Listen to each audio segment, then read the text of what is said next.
Well, it's good to be out this day with a whole bunch of friends. A lot of times we only see some of our friends on Memorial Day and Vets Day, and that's why we always hold it here, so you can find us. We don't care what kind of predicament you're in. 30 years ago, Vietnam Vets Against the War held the Winter Soldier investigation, in which 135 veterans testified to war crimes in Vietnam and the systematic murder of the Vietnamese people through search and destroy, through the Phoenix program, through Con San Island, and as I said, search and destroy. People said, no, it was just Lieutenant Calley. Nobody else is really out there killing people. You're just spreading lies. 30 years later, Senator Kerry, former Governor Kerry, did a spin. And his spin was, we were in the village and we were scared. And there was just a bunch of hooches. And we fired. And I haven't been able to sleep for 30 years. Well, 30 years ago, he could have been with VVAW, talking about what American policy was in Vietnam. I don't care whether Bob Kerry sleeps well at night. I care whether the Vietnamese, the victims of those genocidal policies in Vietnam, get any sleep. What about the women and children and mothers who had to sleep with the screams in their ears of the last 30 years of their loved ones dying?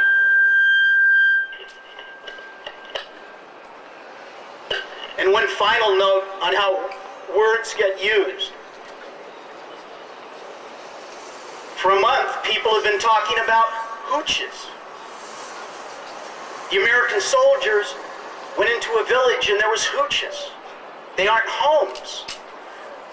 Because when poor people don't have windows and doors, and when poor people don't have floors, then where they're staying ain't a real place. And so somehow it's okay to go into a place because they don't have floors and windows and kill them. These people weren't green troops, they were SEALs. And on the one hand, they want us to look at them as if they're the Three Stooges who can't shoot straight. And the other hand, they want to sell us Rambo about how they never make a mistake.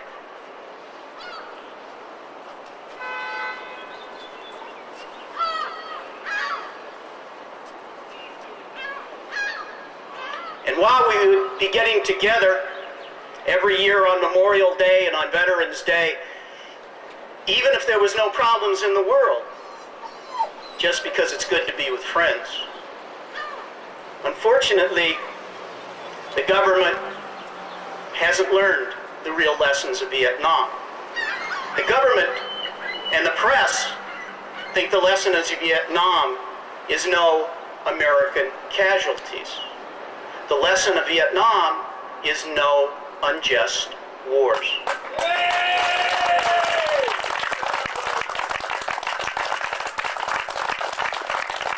Right now, your government is privatizing special forces and SEALs in mercenary companies, as in private industry, as capitalism, as free market, to use the skills that they learned in the military, like Senator Bob Kerry. And they get sent to Colombia to work with people like those that shot down the Baptist plane. But they are also able to go into areas and kill people without congressional oversight. With 30 years training, they ate there washing dishes. Right now, 1.3 billion of your dollars is going to support not a war against drugs, but a war against Colombia. Our next speaker, Luiz Gilberto Morello, is a former governor of the Chaco district. He's received innumerable death threats. He's made application to get political refugee status here, which all of you will support, I know. And your government wants to take your tax dollars to kill this man and other people like him. Not because they're picking up the gun, but because they're standing up for justice, Luis.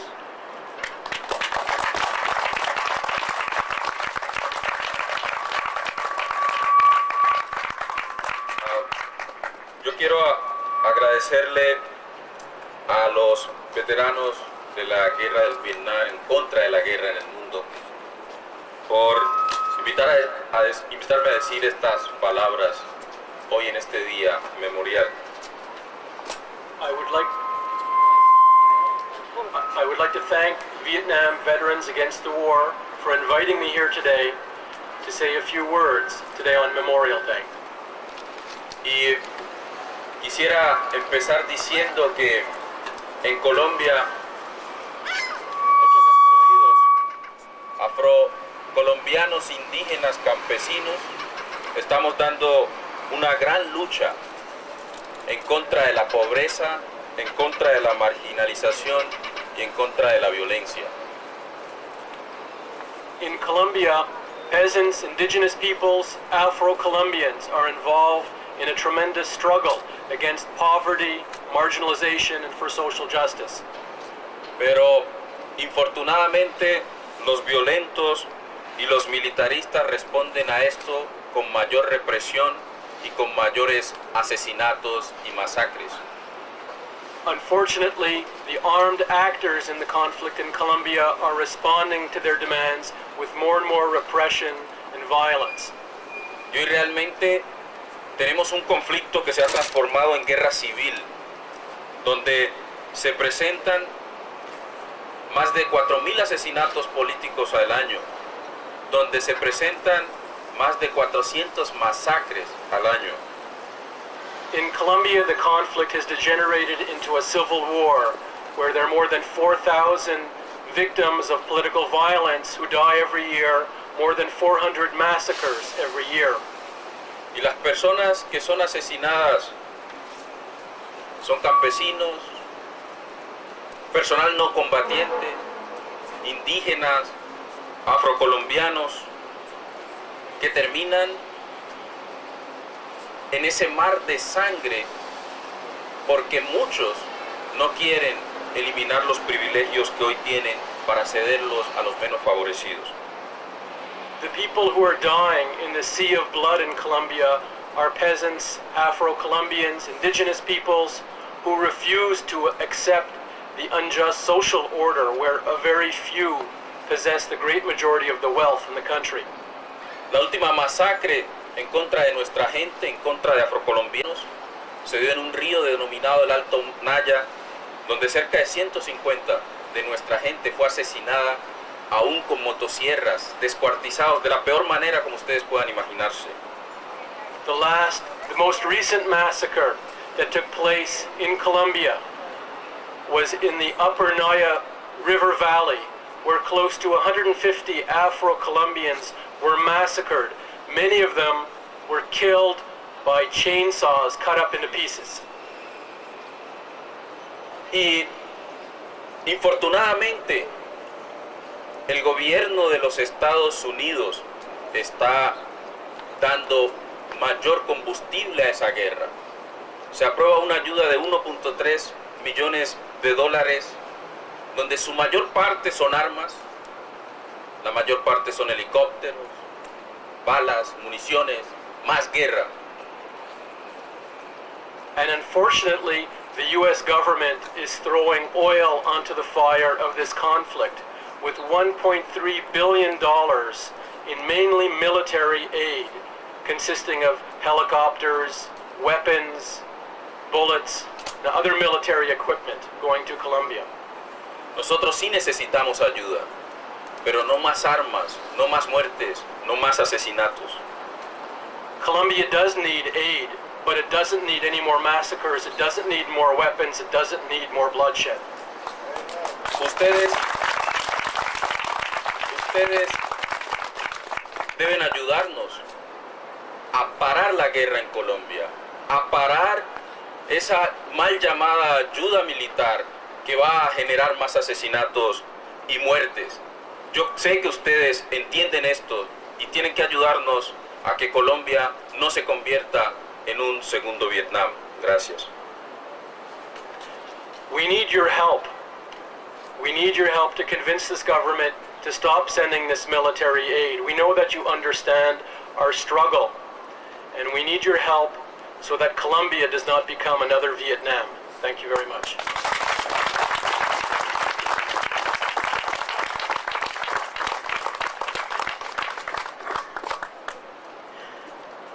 Years ago and 40 years ago, the movement didn't have money, just like we don't have money today.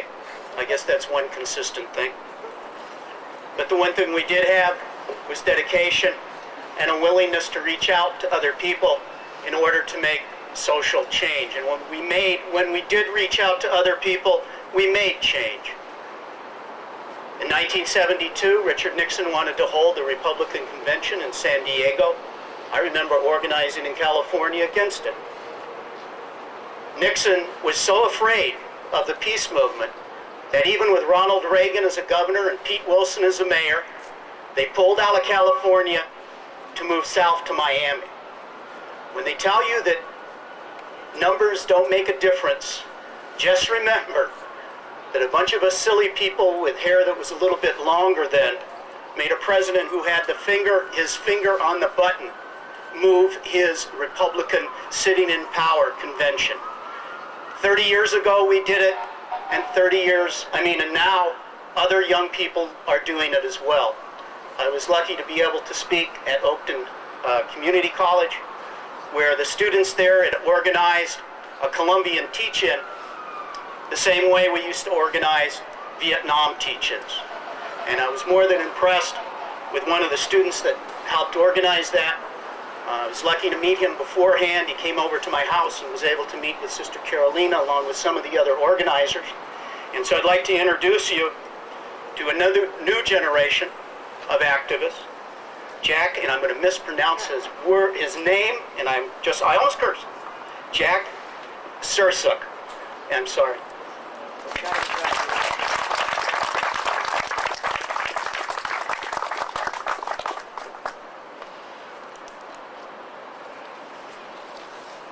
I'd first like to thank Barry and everyone here today for showing up. I have to say that I'm a bit humbled at being in the midst of a group of people who have done and continue to do work to advance social justice. I'd like to begin with a quote by Mr. Barry Romo. Someone once said, "How could you change so quickly?" I said, well, it wasn't a question of changing quickly. It was a question of being in shock over taking the blinders off. When you take sunglasses off, the sun shines in. It doesn't trickle in. It doesn't take time. It all becomes bright. That's the same thing that happens once you get rid of the mythology that chains you down. You can see things because you're free. About 2 years ago, I was sitting on a street in Bangkok flipping through the Bangkok Post, and I came across the story of Rachel Goldwyn, a 28-year-old pro-democracy activist who had been arrested, tried, and convicted in Rangoon, Burma, for chaining herself to a lamppost and shouting out pro-democracy slogans. The judge sentenced her to 7 years in prison with labor. There was a picture of her smiling, blonde curly locks, wearing a shirt that had the face of the sun on it. She was the daughter of a London TV producer and had told her parents she was going on holiday to Germany. Staring at her photo, I became haunted and disturbed, picturing the next 7 years in prison. It seemed an alien proposal to me. What had caused her to fly thousands of miles? Catch that? To speak out for the rights of the poor people of a distant country. Some might question her method, but no one could question her sacrifice. I've kept that article since that day, and the 2 years since it has informed my life. Her sacrifice highlights the blessings and responsibilities we as Americans have to exercise the tools of our democracy. I also learned from the selfless way she must have viewed the world. Her vision transcended national boundaries, and she realized that oppression in Burma was a blot on all of us. They weren't poor, distant Burmese, but people who deserve the rights that we here often take for granted. That selflessness is also seen in someone like Sister Carolina, a Franciscan nun who works tirelessly to educate people around the world about the tragedy that is occurring in Colombia, to enlighten the Americans about the atrocities, the forced displacements that are occurring as a result of our drug war. What's going on in Colombia needs to be known. Under the moral umbrella of this drug war, the U.S. is sending $1 billion in military aid into a country that has a recent history of violence and human rights violations.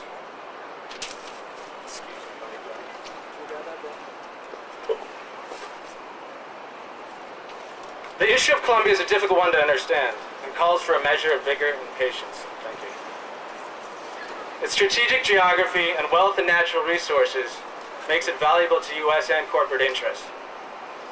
The suggestion has been broached that Colombia has all the earmarks of another Vietnam.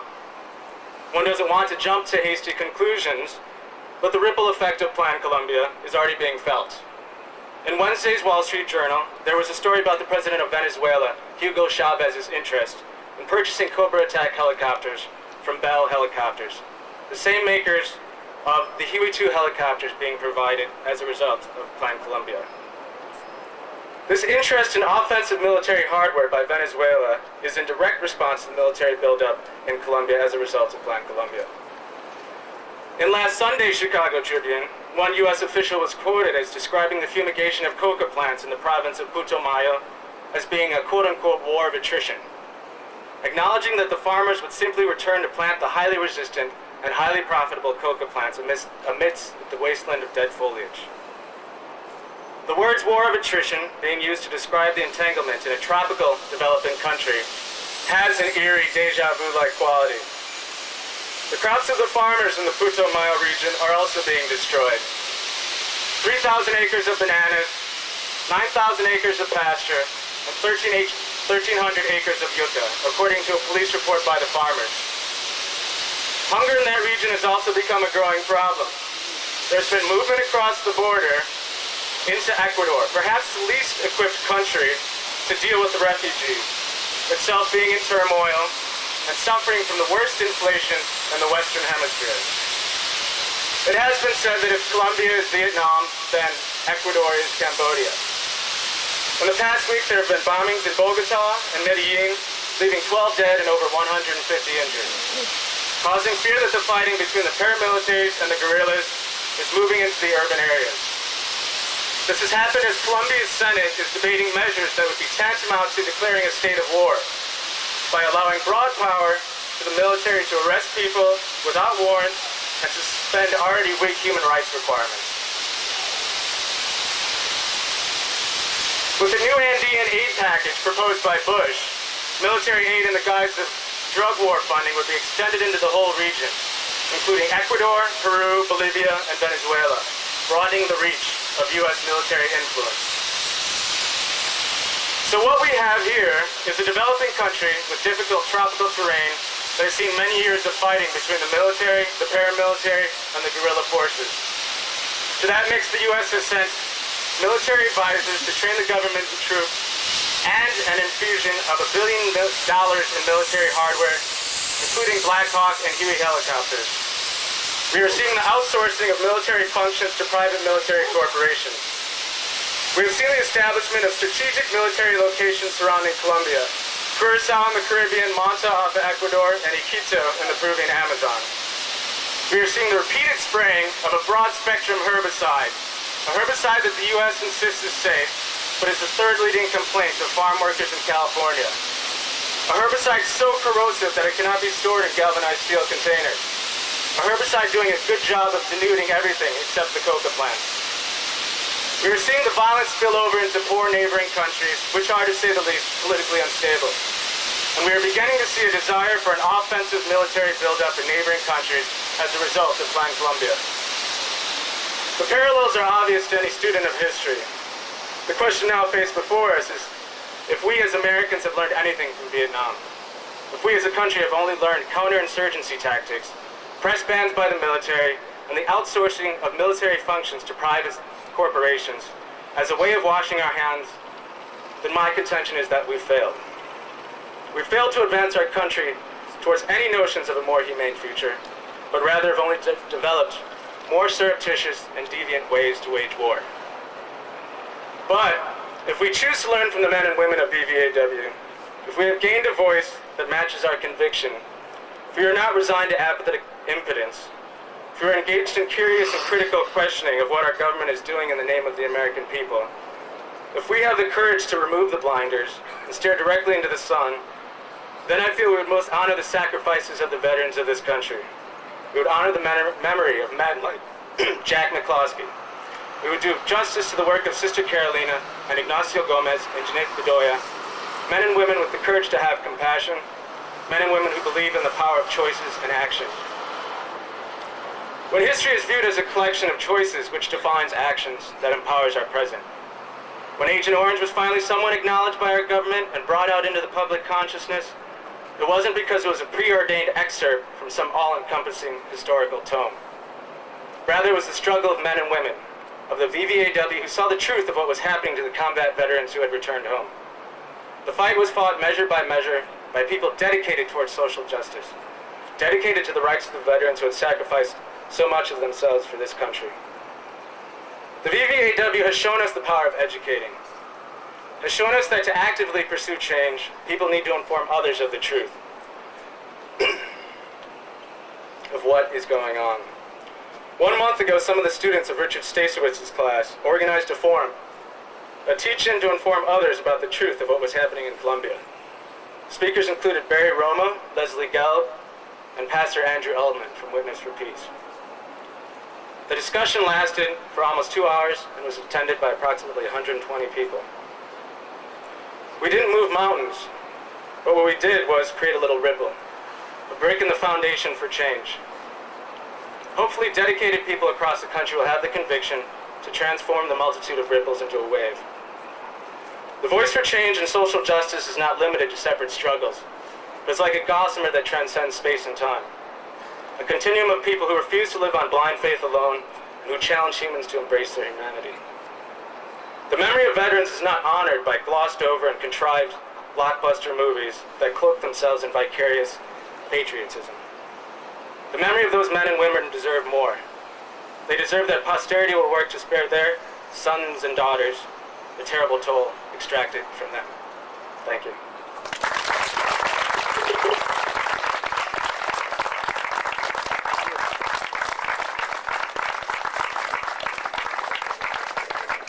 Everything I say doesn't accrue to VVAW or certainly to any of our speakers, and I don't want there to be any mistake if I ever was to say something bad about a politician.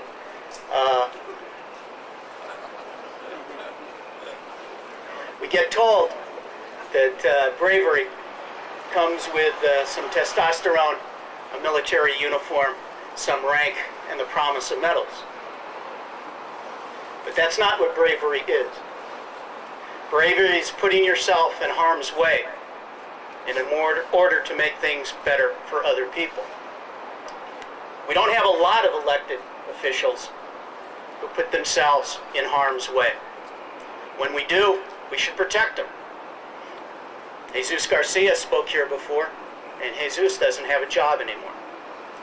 That's because we didn't fight hard enough for people who are progressive in our community. Senator Durbin, a while back, my own commentary, thought that the war might possibly not be good in Colombia and the drug war was wrong. And he went down to Colombia and he didn't go to the countryside like I did, and he didn't go to the countryside like Congresswoman Schakowsky did. He flew overhead like my colonel did in Vietnam, gave himself a Silver Star or whatever the equivalent it is for senators, allowed his guides to point out which were the drugs and which was the food from 3,000 feet up, and oh yeah, he could tell the difference from 3,000 feet of whether they were guerrillas or not. Felt real good about himself and now supports $1.3 billion of your money going towards a war in Colombia instead of going towards homes for homeless veterans. I was real lucky to meet our next speaker at Oakton College. Real pleasure to have Leslie Coombs, who's the district director, U.S. Representative Jan Sikowski. And I know I'm mispronouncing that word. But before she gets to speak, I want to introduce Alynne Romo, who has a presentation to make for the Congresswoman. Last fall, we organized a conference that was held in Chicago. It was co-sponsored by national organizations like Amnesty International, Global Exchange, Vietnam Veterans Against the War, and local organizations like our own Columbia Committee for Human Rights. And all these organizations were getting together kind of for the first time to figure out how we could work together. Groups like Witness for Peace had their own program, but it was the first time we were coming together to try to share our experiences and figure out where we were going to go. And all these groups voted unanimously to give awards to two people in the United States government who had stood up for human rights in Colombia. And those two people were Senator Wellstone, who also refused to take the Whirlybird tour, and Congresswoman Sikowski. The Congresswoman was too busy that weekend to join us because we had unfortunately picked election weekend, so she was not able to make it. And all this time we've been unable to present her award to her. Since then, she has continued to be an outspoken critic of blind U.S. policy in Colombia. She's gone down there, she's continued to challenge events, and she's continued to support the cause of human rights and end to massacres in Colombia. And we still then finally can give her an award. She's doing work faster than we can issue awards so this says we are pleased to present this award to Congresswoman Jan Sikowski for her excellent leadership in the effort to protect the cause of peace and human rights in Colombia, and we salute you. Thank you. Thank you very much. My name is Leslie Combs, and I am the district director for Congresswoman Jan Sikowski, who would be here today, but she's in a couple of parades. The Congresswoman went to Colombia for a week, and what she saw is that our money is going to a military operation in Colombia, going to civilian mercenaries in Colombia, when the need in Colombia is for social development, economic development, alternative crop development. That's what the need is for. Fumigation and the military operation does not work. It is not working. Coca production has not gone down, it's gone up since the fumigation started. It's bad for so many different reasons.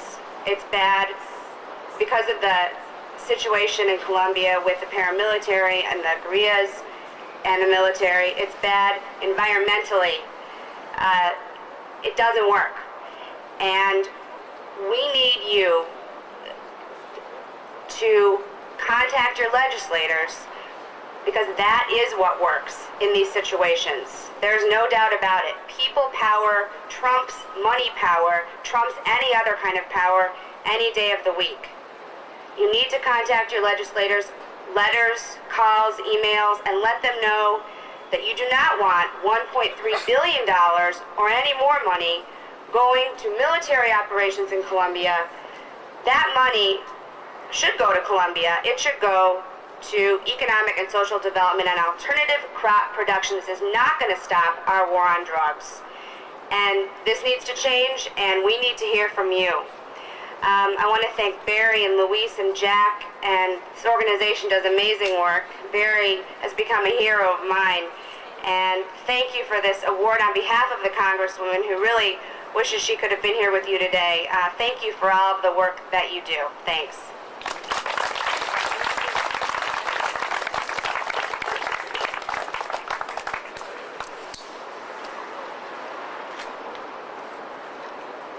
the next speaker in my living room. He came to interview me, and I talked for hours and hours about Vietnam, and he talked for hours and hours about Haiti and Somalia and the new Action Army and how it hasn't changed that much. We keep getting a lot of commercials, but there's really a big difference between what reality is and what the commercials are. And so I would like to introduce to you, and I'm going to mispronounce his name, and my Mexican father is rolling over in his grave, but Cesar Rubalcaba was with the 10th Mountain Division, and he served in both Somalia and in Haiti.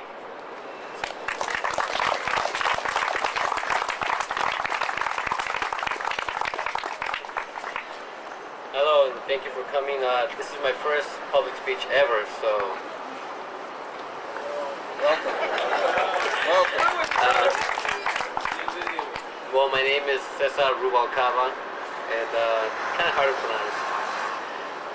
I was fortunate enough to be invited by Mr. Barry Romo after I attend Columbia College. I took an oral history class this semester, thinking it would be easy, and part of our criteria was to interview veterans from World War II, the Korean War, and Vietnam. And I was fortunate enough to meet Barry Romo. And after interviewing him, it seemed that we, as veterans, and even though we're different wars, we connected. And even though I don't have I had a dream speech like Martin Luther King Jr. did, I do have some feelings that I want to share with you, and I think we can connect that way. And I hope they affect you in your life somehow, make you think a little more. Because as a veteran, and what I've studied and learned this semester of moral history from the wars, not much has changed for the services. I still see a lot of the mistakes, a lot of the number counting. We need so many people here, and regardless of what happens or what's going to happen. I also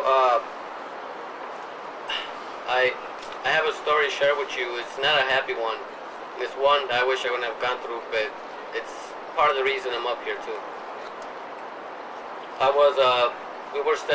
were going to be sent to West Point for 3 months to train cadets on weapon familiarization, and I had begged my commanders months prior not to send me not because I didn't want to go. I was in the Army and I got in there and I was going to do, my part until I finished.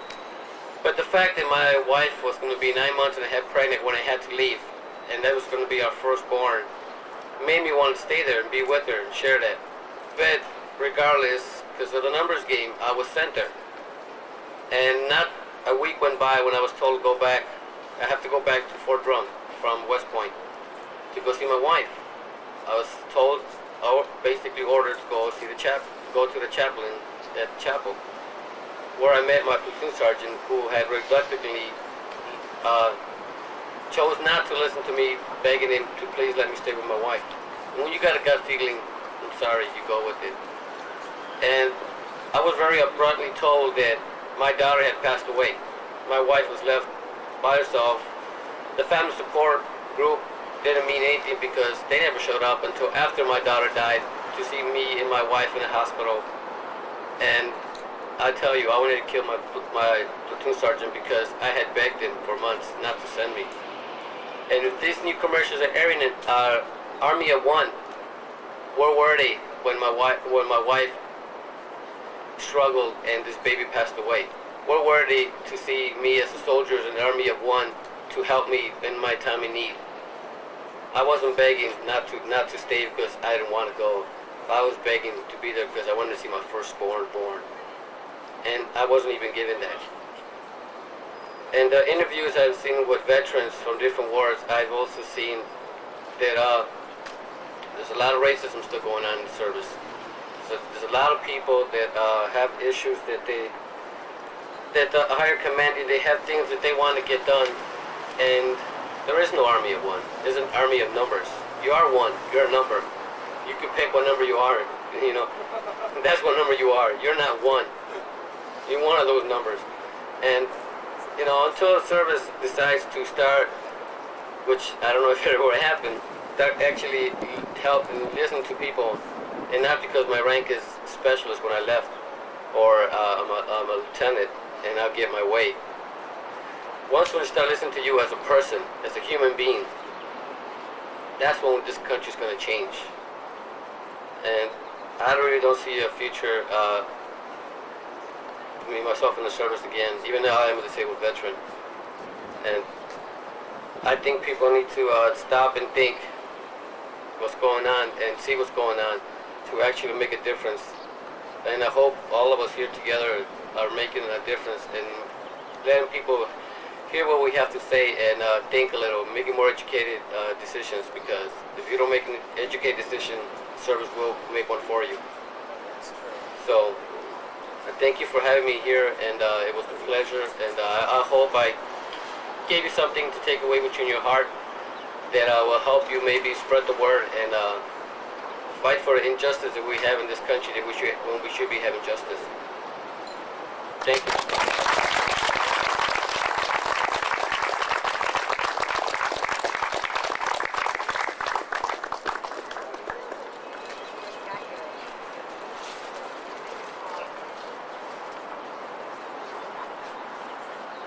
Scary. If Matt and Lisa don't make it, I may have to sing. That's what I start throwing rocks.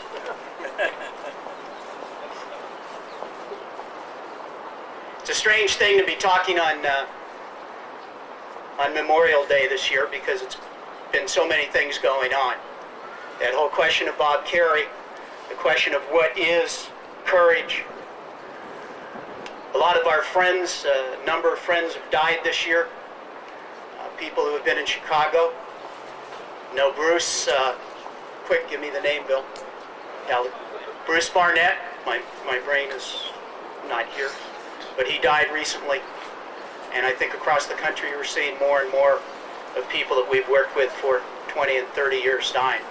And I think it's more than just we're getting older, because it seems like we got older before everybody else a while ago too, and it was Agent Orange and delayed stress, and it's hepatitis C, and it's a number of other things that are going along. When I was watching Bob Kerrey on TV talking about what happened in the village, and then afterwards saw the Vietnamese woman crying as she talked about SEALs coming into her village and slitting the throats of grandparents and 3 children, not because they were Viet Cong and not because they were sympathizers, but because they wanted to kill the VC village chief, and they were afraid that those people might make a noise.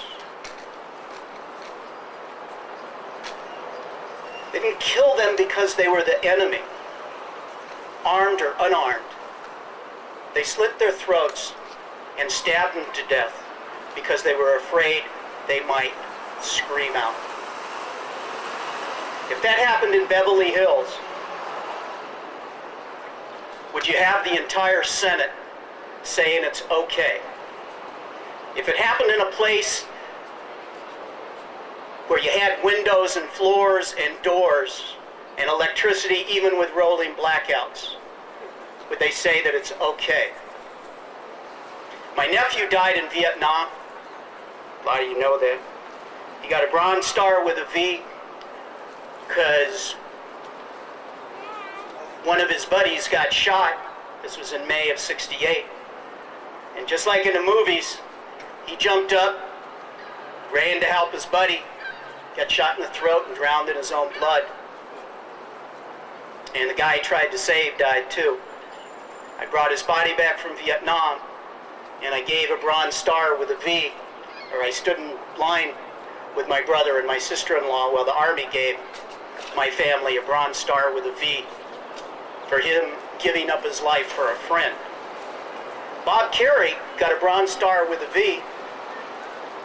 If his own story is true, for killing 4 males that he stabbed to death because they might make a sound, and by accident killing 21 adults, 19 children, 1 old man, or women and children, 1 old man.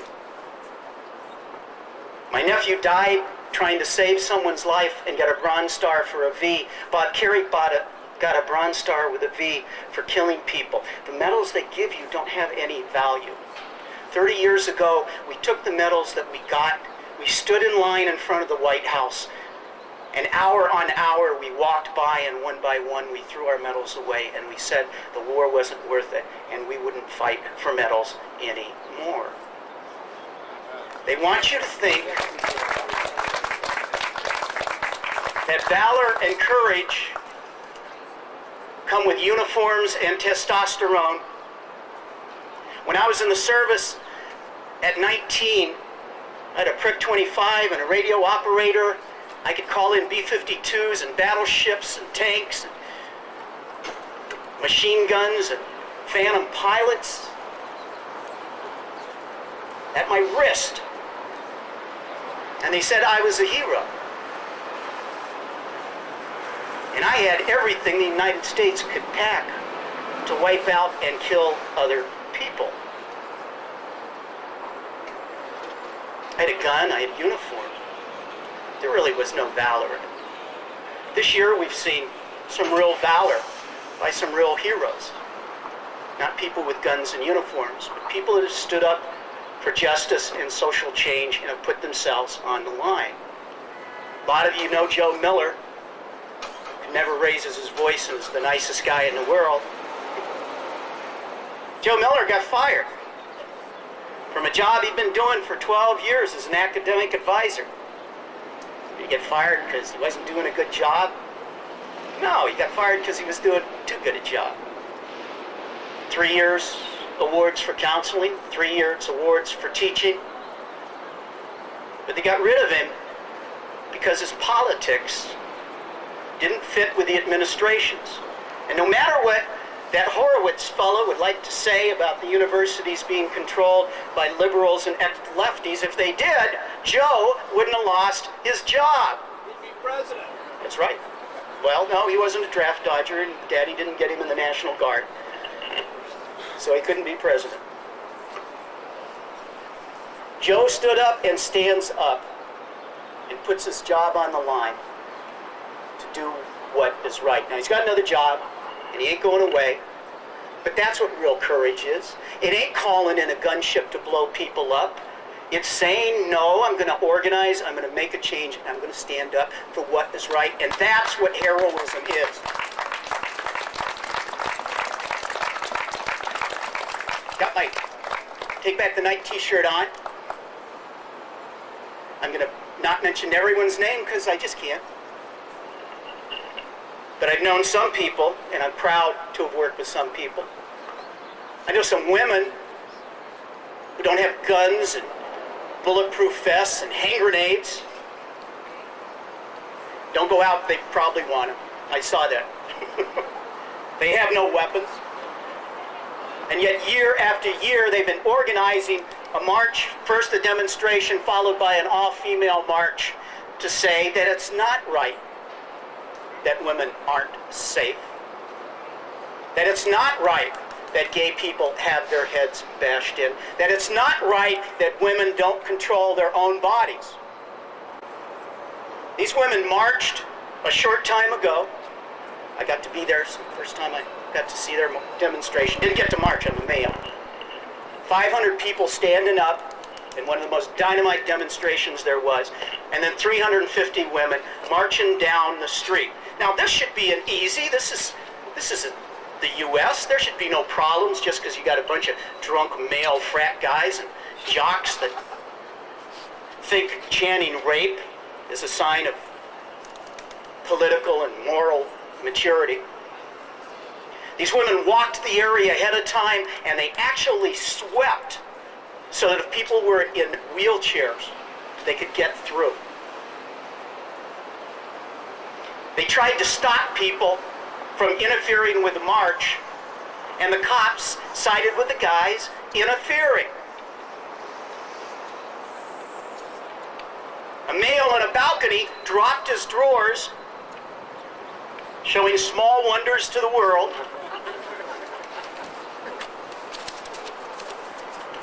And when it was pointed out to the cop, he said there was no law being broken to expose yourself. Women got threatened. Women put themselves on the line in order to make a political statement and in order to take a political stand. And so I got my heroes. They're Brooke Anderson, and they're Tara McCauley, and they're Jesse Bronha. And I ain't gonna give them a medal. Did get a tattoo with it.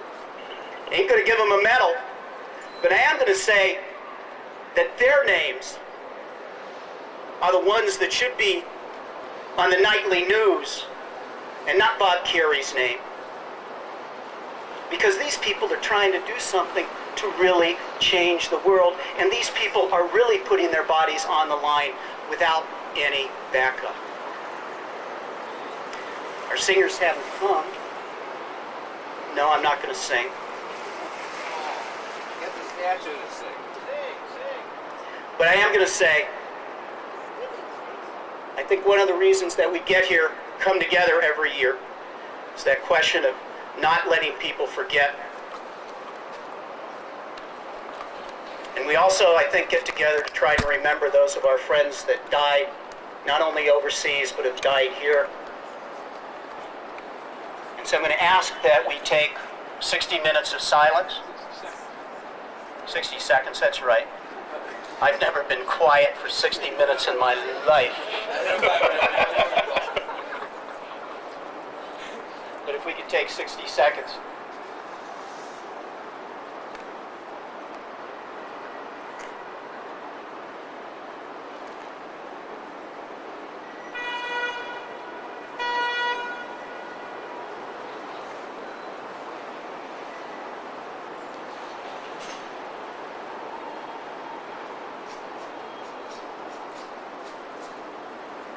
Just a couple of things. One, if you want to put the flowers at the end where the fountain is, you can do that. If you want to keep the flowers and remember someone with the flowers, do that. Two, come over to my place, bring your own beer, and we're having a little get-together afterwards with a lot of the people here. No, I don't have a vehicle and I can't drive it. But I want you to know that at the end of June, on the 27th and 28th, is that right? 28th and 29th, we'll be feeding homeless vets at Humboldt Park at the National Guard Armory. We really need you. We're getting older. Our feet don't last as long.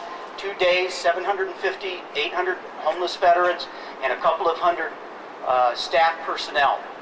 And so you either come see me or Bill Branson. We need you to sign up. And if you can't sign up, we need you to give lots and lots of money. Thank you.